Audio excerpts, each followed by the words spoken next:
Olá, vamos continuar com o nosso curso de MSP 330, ainda dentro do tema Programação em Assembly. O assunto agora é programas um pouquinho mais elaborados.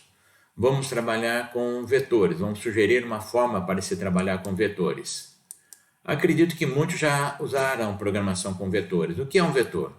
Vetor é uma organização de elementos, pode estar na memória, no papel, onde vocês quiserem. Para nós vai estar na memória. Então, sugiro aqui um vetor com n elementos e vamos adicionar alguma coisa a mais no início, que é o tamanho. Então, veja bem, para o nosso curso, particularmente só para nós, o vetor terá essa arrumação. Primeiro vem o tamanho do vetor, o número de elementos do vetor, e depois, em sequência, os elementos. Assim, se eu indico o vetor que está no endereço Z, eu vou ter o tamanho. Em Z mais 1 o primeiro elemento, Z mais 2 o segundo elemento, até Z mais N o último elemento.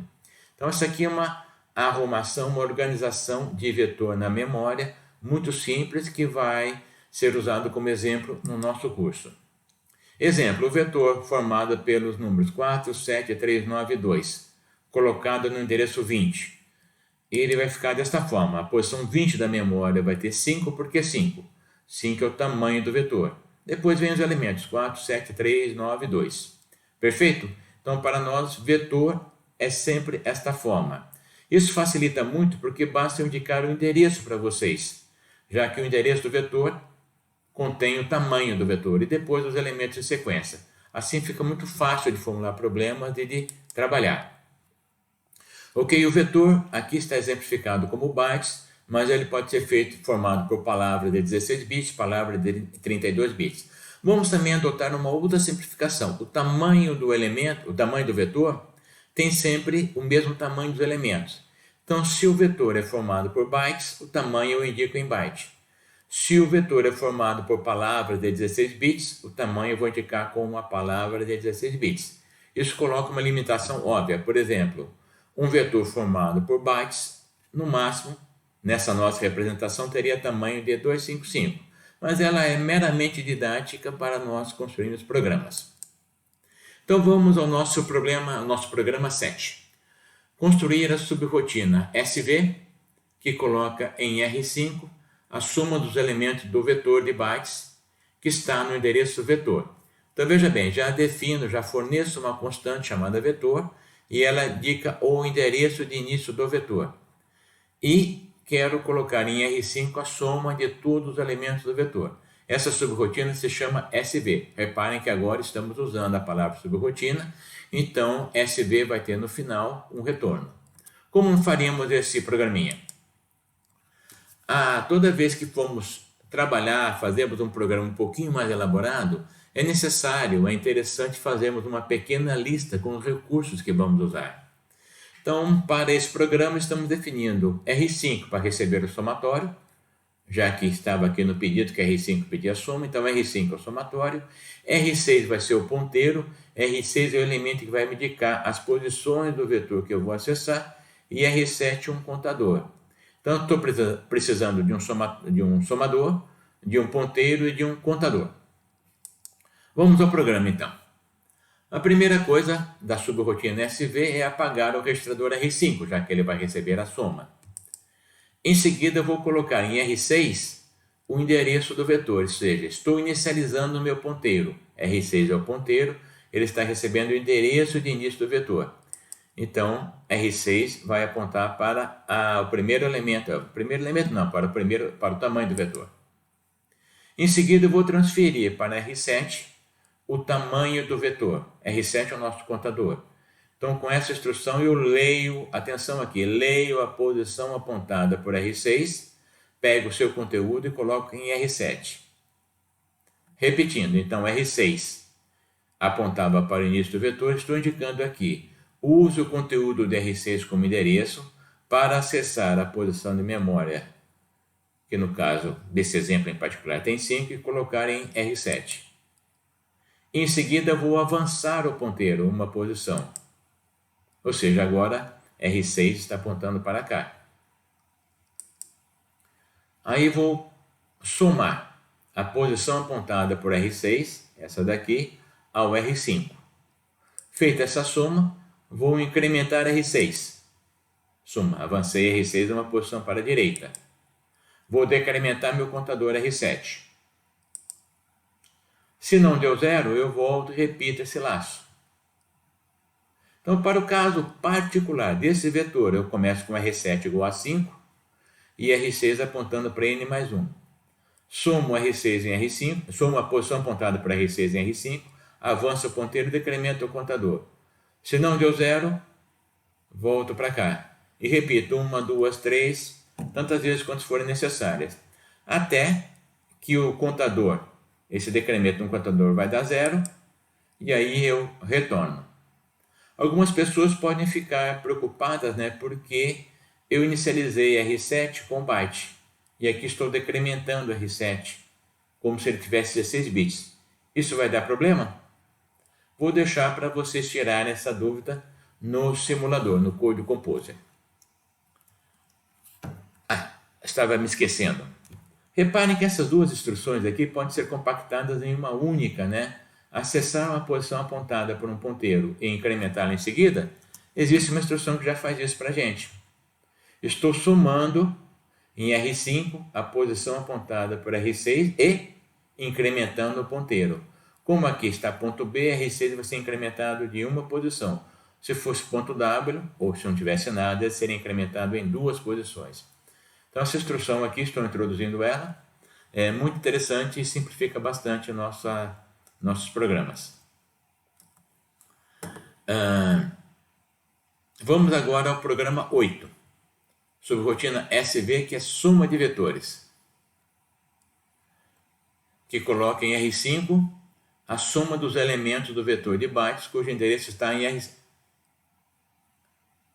R6. É a mesma, eu me confundi um pouquinho, mas é a mesma função, né? Chama-se SV ainda, soma dos elementos de um vetor, só que agora o endereço, eu não sei qual é, ele está em R6.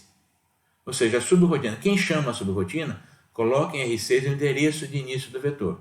Como exemplo, está aqui, este vetor, não é necessariamente esse, sei lá eu qual é o vetor que o programador vai usar, porém, quando a subrotina começa, a R6 já aponta para o primeiro elemento. Então, agora sim, está com uma boa cara de subrotina, ela recebe os parâmetros. Então, vamos lá. Uso dos recursos, R5 vai continuar sendo somatório, R6 o ponteiro, R7 o contador. Só que agora eu não sei o endereço do vetor, ele já foi previamente colocado em R6. Como é que fica nosso programinha? Então, novamente, eu vou apagar R5, que vai ser o meu somatório, né? Vou ler a posição apontada por R6, colocar em R7. Eu lembro que R6 apontava para o início do vetor, que é o tamanho. Então, vou colocar o tamanho do vetor em R7 e vou incrementar R6. R6 avançou uma posição. Opa, passei demais. Então, peguei o tamanho do vetor, coloquei aqui e avancei R6. Em seguida, vou somar a posição apontada para R6 a R5, já fizemos isso na instrução passada, e vou incrementar R6. Decremento o contador, se não deu zero, volto para LB e termino. Ficou bem mais curtinho o programa, né? Então vamos lá, revisando o programa, repassando o programa. Eu começo já com R6 inicializado, R6 já aponta para o início do vetor, então sabemos que o início é o tamanho. Então apagamos R5 e colocamos o tamanho do vetor em R7. E já incrementamos o ponteiro. Aqui, já peguei o primeiro elemento, somei em R5 e avancei o ponteiro. Decrementei R7. Não deu zero, volto e pego o segundo, o terceiro, até R7 for zero. Quando for zero, retorna. Então aqui está uma subrotina verdadeira. Quem chama, informa em R6 o vetor que quer somar e recebe em R5 a soma. Não interessa quem chama a subrotina saber como é feita a subrotina, como é feita a soma. Ok? Continuando, mais uma subrotina agora um pouquinho mais sofisticada, subrotina maior. Aqui tem a intenção de ensinar vocês a comparar dois números. Então, subrotina maior que retorna em R5, o maior elemento do vetor de bytes, cujo endereço está em R6. Então, já recebo R6 apontando para o primeiro elemento. Para o primeiro elemento? Não, desculpe, para o tamanho.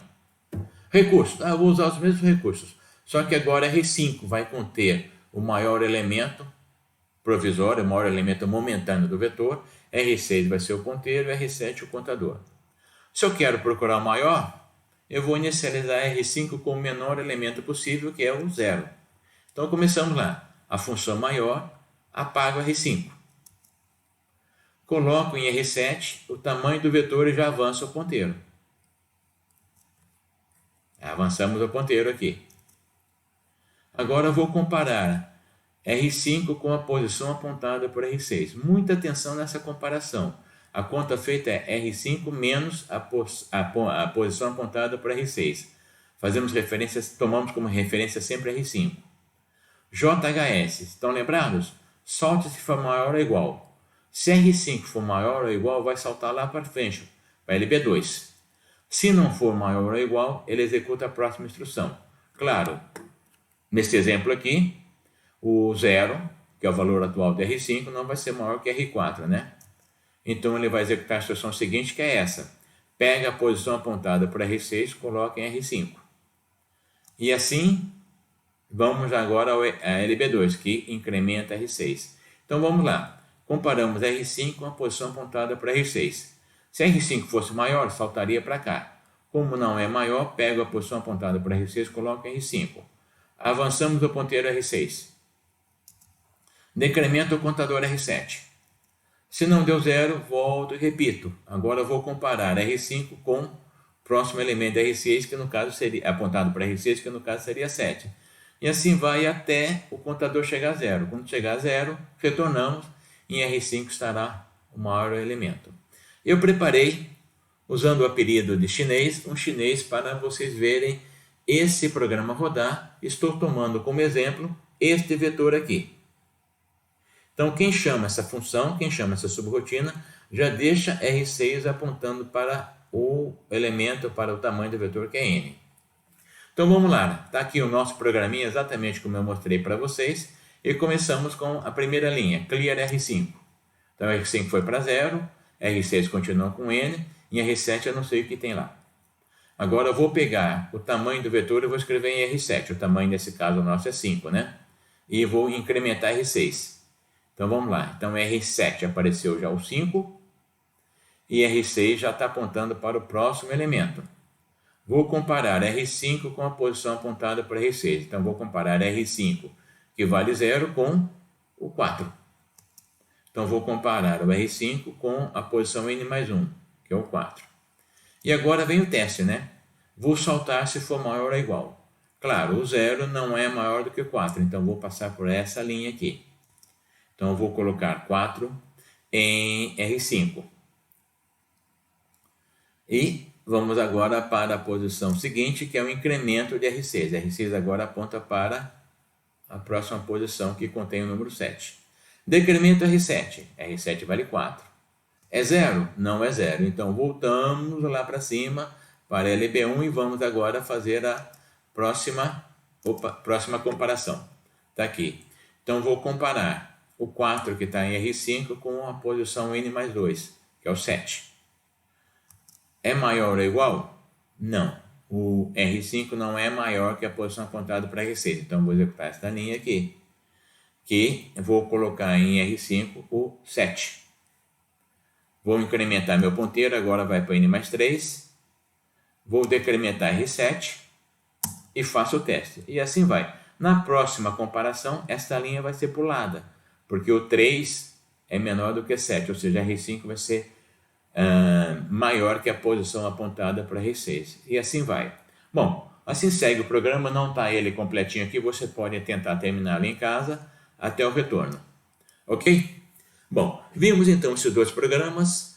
Vamos no próximo módulozinho de vídeo executar esse programa no Code Composer. Porém, antes, vamos passar um conceito para vocês muito importante, que não sei se vocês tentaram escrever outros programas com o que tínhamos visto no Code Composer no assunto anterior, devem ter encontrado algumas dificuldades, alguns erros. Muito bem.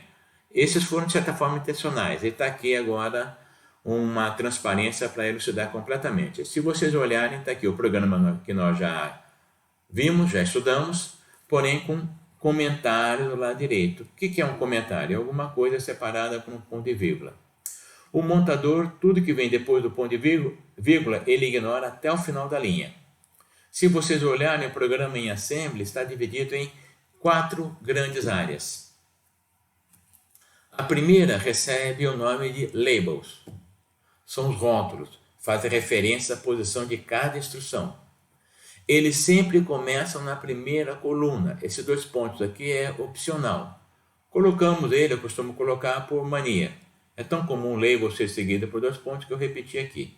Muito bem, esse montador entende como label tudo que está na primeira coluna. Se você colocar uma instrução na primeira coluna, ele vai pensar que é label e vai falar, não encontrei esse label, vai acusar erro.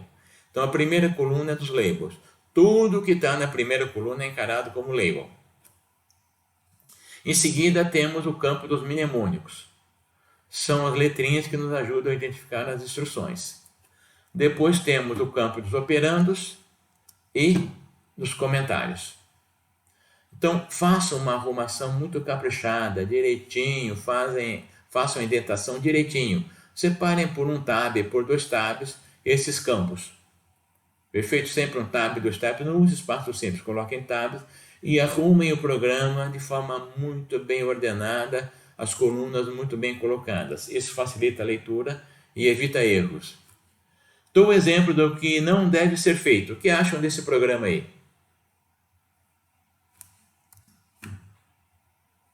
É uma confusão, é exatamente o mesmo programa, claro, de forma intencional, mal arrumado. Não dá para entender. Quem for tentar ler o programa não vai conseguir. O montador vai montá-lo numa boa, sem grandes problemas, porém, para nós programadores, ele é uma confusão danada. Ok? E assim, então, chegamos ao final desse nosso assunto de hoje, que são programinhas um pouquinho mais elaborados.